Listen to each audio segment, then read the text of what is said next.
ତାପରେ ନୈନା ମିନାକୁ ଆଣି ତାର ଷ୍ଟାଫ୍ ରୁମ୍ରେ ବସାଇ ଦେଲା। ମିନା ଯେତେବେଳେ ସେ ରୁମ୍ରେ ବସିଥିଲା ସେ ବାରମ୍ବାର ନୈନାର ଆଖିକୁ ଅନାଉଥିଲା ଓ ସେ ଜାଣିପାରୁଥିଲା କି ନୈନାର ଯେଉଁ ଆଖି ଥିଲା ତାର ଆଖି ସେଇ ବନ୍ଦ କବାଟ ଆଡ଼କୁ ଯାଉଥିଲା। ଏହା ଦେଖି ମିନା ନୈନାକୁ କହିଲା କି ତୁମେ ସେଇ ବନ୍ଦ କବାଟ ଆଡ଼କୁ କ'ଣ ପାଇଁ ଦେଖୁଛ? କିଏ ଆସିବାର ଅଛି କି?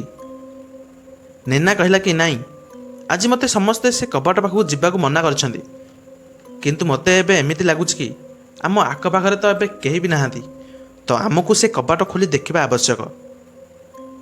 ତାପରେ ନୈନା ତାର ଚେୟାରରେ ଉଠିଲା। ତା ମୁଣ୍ଡରେ କେବଳ ଗୋଟିଏ ଜିନିଷ ଚାଲିଥିଲା କି ମୋତେ ଏ କବାଟ ଖୋଲିବା ଦରକାର କି ନାହିଁ। ସେ ଏହି କଥା ଭାବି ଭାବି ସେ କବାଟର ପାଖାପାଖି ଯାଇ ପହଞ୍ଚି ଯାଇଥିଲା, କିନ୍ତୁ ତାକୁ ଜଣା ନଥିଲା। ତାପରେ ସେ କବାଟକୁ ଦେଖିଲା।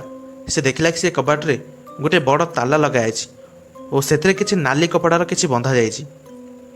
ନୈନା ଜଷ୍ଟ ସେ ତାଲାକୁ ଧରିବା ମାତ୍ରକେ ତାର ପଛପଟୁ ମିନା କହିଲା କି ନୈନା ଏଇ କବାଟକୁ ଜମାରୁ ବି ଖୋଲ ନାହିଁ। ନୈନା କହିଲା କି କାହିଁକି କାହିଁକି ଖୋଲିବିନି? ସମସ୍ତେ ମୋତେ ମନା କରୁଛ ଖୋଲେ ନା ଖୋଲେ ନା। କ'ଣ ଅଛି ଭିତରେ? କ'ଣ ଖଜାନା ଅଛି? ତାପରେ ମିନା କହିଲା କି ତାକୁ ଖଜାନା ଜମାରୁ ଭାବିବାନି, ଭିତରେ ସେ ରହୁଛି। ତାପରେ ନୈନା କହିଲା କି କିଏ ସେ? ଠିକ୍ ସେହି ସମୟରେ ଷ୍ଟାଫ୍ ରୁମ୍ର ସହିତ ଟୋଟାଲ ସ୍କୁଲରୁ ଲାଇଟ୍ ଚାଲିଗଲା। ତାପରେ ସେ ମିନାକୁ କହୁଥିଲା କି ବ୍ୟସ୍ତ ହୁଅନି ମିନା, ବର୍ଷା ଯୋଗୁଁ ଲାଇଟ୍ ଚାଲିଯାଇଛି।